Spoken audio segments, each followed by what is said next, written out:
बोला बोला छठी मैया की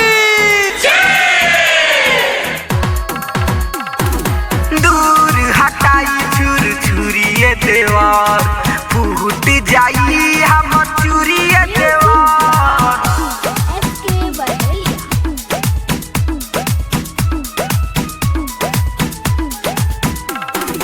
दूर हटाई छुर छुरिए देवार फूट जाई हम चुरिए देवार। दूर हटाई छुर छुरिए देवार फूट जाई हम चुरिए देवार। पहिला पहिला परब हम कहनी कुछ नहीं अर्थ जान ले हो।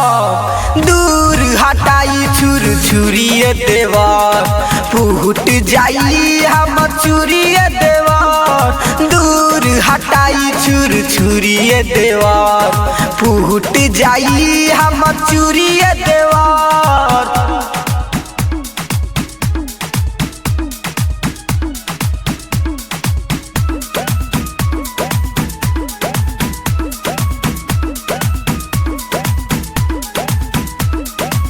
पहला परब हम कैनी हो औरत नाही जानी हो जाई कुछ गड़बड़ ये देवर पतिया तहनी बूझी हो।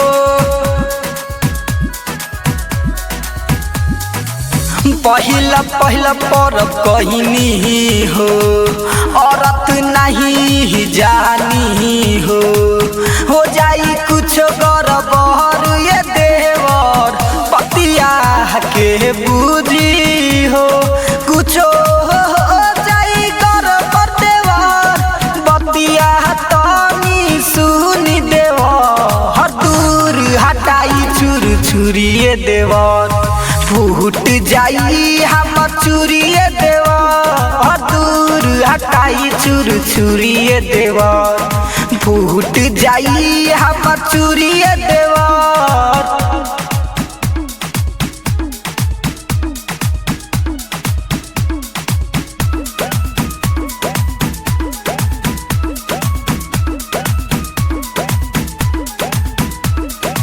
संजय दीवाना बात बूझी ना दौरा के लेके घाट चली ना।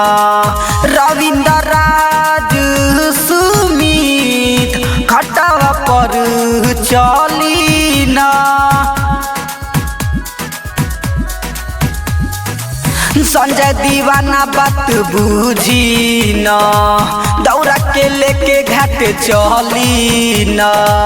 रविंद्र राज सिंह सुमित घाटवा पर चली ना।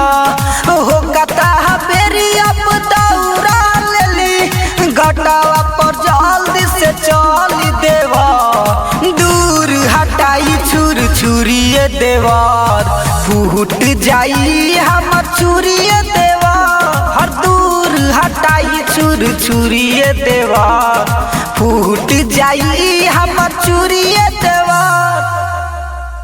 पहला परब हम कैनी हो औरत नाही जानी हो जाई कुछ गड़बड़ ये देवर पतिया तहनी बूझी हो।